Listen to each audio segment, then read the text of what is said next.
श्री शिवाय नमस्तुभ्यम। हर हर महादेव। पंडित प्रदीप जी मिश्रा द्वारा श्री शिव महापुराण कथा नंदगांव नासिक महाराष्ट्र में शुरू हो गई है। ये 7 दिवसीय शिव महापुराण कथा है जो 26 सितंबर से लेकर 2 अक्टूबर 2024 तक चलेगी। कथा आस्था टीवी और यूट्यूब चैनल के माध्यम से लाइव देखी जा सकती है। कथा का समय है दोपहर को 1 बजे से शाम को 4 बजे तक। कथा में गुरु जी ने श्राद्ध पक्ष में करने वाले 3 नए उपाय की जानकारी दी है जो केवल आपको श्राद्ध पक्ष, पितृ पक्ष की शिवरात्रि के दिन ही करने होते हैं।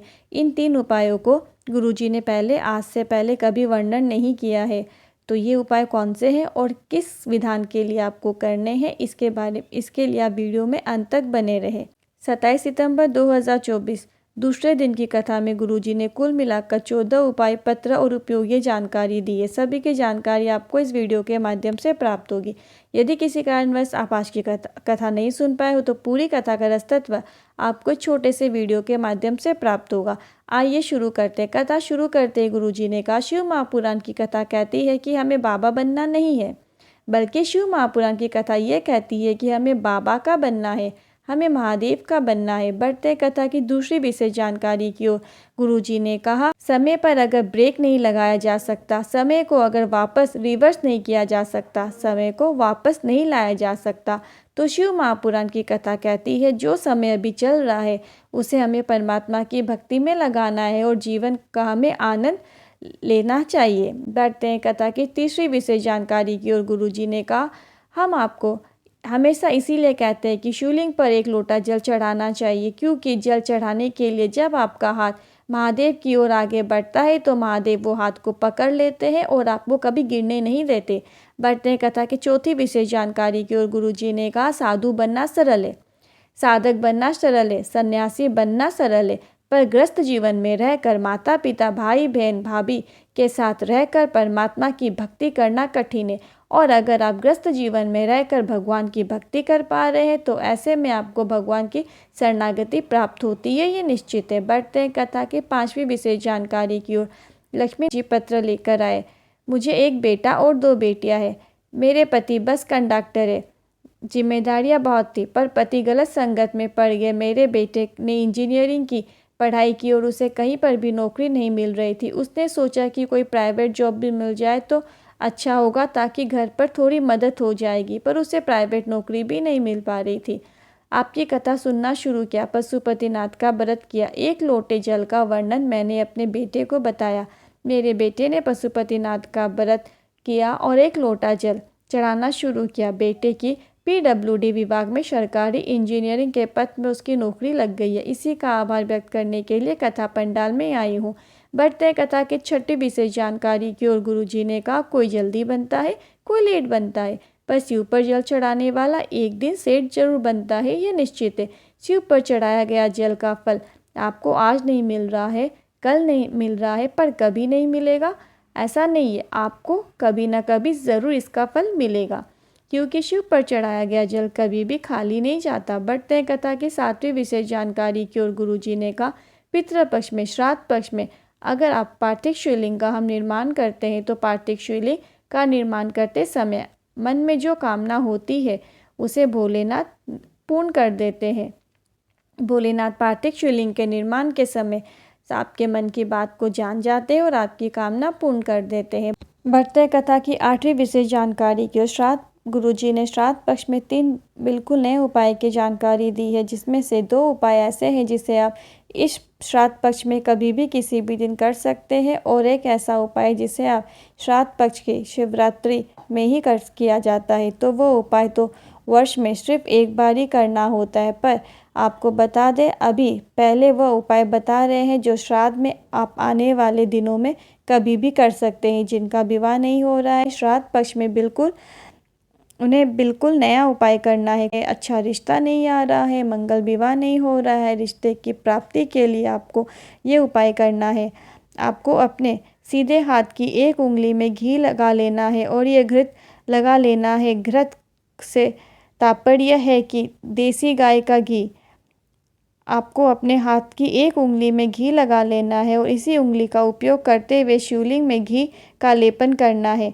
लेपन करने के बाद आपको वही उंगली माता पीवरी का नाम लेते हुए माता अशोक सुंदरी के स्थान पर स्पर्श करा देनी है। जब आप शिवलिंग में उस एक उंगली का से घी का लेपन कर देंगे, उसके बाद आपकी वो उंगली माता पीवरी का नाम लेते हुए माता अशोक सुंदरी के स्थान पर स्पर्श करा देना है। गुरुजी ने कहा ये उपाय आप इस श्राद्ध पक्ष में आने वाली किसी भी दिन कर सकते हैं। शिवरात्रि में करेंगे तो काफ़ी अच्छी बात है। अगला श्राद्ध के पहले आपका विवाह हो जाता है, ये निश्चित है। बढ़ते हैं कथा की 9वीं विशेष जानकारी की ओर। गुरुजी ने सिर्फ और सिर्फ श्राद्ध पक्ष की शिवरात्रि में करने वाले बिल्कुल नए उपाय की जानकारी दी है। गुरुजी ने कहा 30 सितंबर को आपको ये उपाय करना है और ये उपाय कभी भी नहीं किया जा सकता। ये सिर्फ और सिर्फ श्राद्ध पक्ष की शिवरात्रि में करना है। अगर संतान नहीं है, संतान की प्राप्ति के लिए आपको ये उपाय करना है। आपको शिवलिंग में घृत का लेपन यानी कि गाय के घी का लेपन करना है। आपको शिवलिंग पर घी लगाना है, घी का लेपन करना है।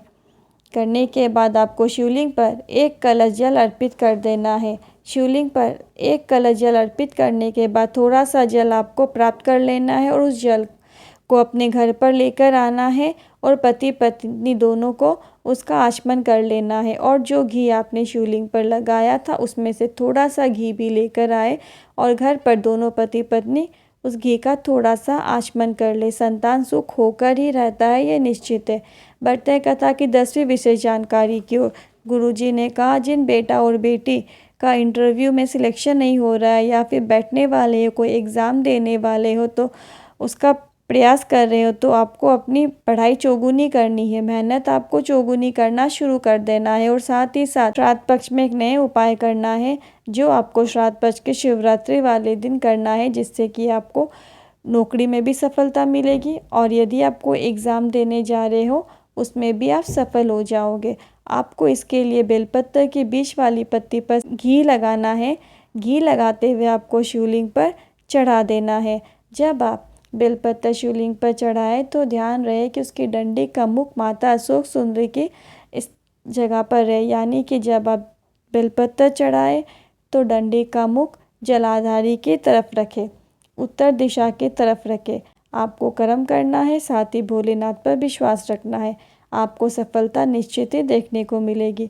बढ़ते हैं कथा की 11वीं विशेष जानकारी की ओर। गुरुजी ने एक पत्र पढ़ा जिसमें लिखा था मेरी शादी को 29 वर्ष हो गए थे, मुझे संतान सुख नहीं था। शिव पुराण की कथा सुनना शुरू किया, पशुपतिनाथ का व्रत किया, सफ़ेद आंकड़े की जड़ का प्रयोग किया, बाबा की कृपा से संतान प्राप्ति हुई है। इसी का आभार व्यक्त करने के लिए कथा पंडाल में आई हूँ। बढ़ते कथा की 12वीं विशेष जानकारी की ओर। गुरुजी ने कहा अगर आपने अपने बड़ों का आदर करना शुरू कर दिया है, सत्कार करना शुरू कर दिया है, सम्मान करना शुरू कर दिया है, तो दुनिया में इतना सामर्थ्य नहीं है कि किसी में भी इतना सामर्थ्य नहीं है कि आपको क्षति पहुंचा सके, आपको हानि पहुंचा सके। बढ़ते हैं कथा की 13वीं विशेष जानकारी की ओर। संजय जी पत्र लेकर आए जो काफ़ी रोचक था, आप उसे ज़रूर सुनें। 21 साल की लड़की है, 14 साल का लड़का है। मेरा बेटा हॉस्टल में पढ़ाई करने के लिए बाहर भेजा था। हमने कोरोना काल के कारण मेरा बेटा घर आ गया और घर पर आकर उसने ऑनलाइन पढ़ाई करना शुरू कर दिया। घर में ऑनलाइन पढ़ाई करने के दौरान वो साइबर क्राइम में फंस गया। उसके बाद उसने खुदकुशी कर ली। मेरा हंसता खेलता परिवार समाप्त हो गया।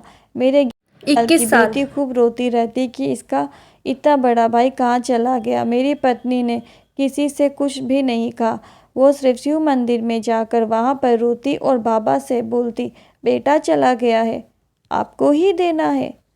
अब मैं माँ नहीं बन सकती क्योंकि कई वर्ष निकल गए हैं, मेरी उम्र ज़्यादा हो गई है और डॉक्टर ने भी मना कर दिया है, पर बाबा की कृपा से मुझे संतान की प्राप्ति हुई है। इसी का आभार व्यक्त करने के लिए कथा पंडाल में आई हूँ। कथा में बताए गए उपायों से जुड़े आपके मन में कोई क्वेश्चन है, कोई क्वेरी है तो आप नीचे कमेंट बॉक्स के ज़रिए पूछ सकते हैं। वीडियो ज़रा भी उपयोगी लगा हो तो कमेंट में हर हर महादेव ज़रूर लिखें। श्री शिवाय नमस्तुभ्यम। हर हर महादेव।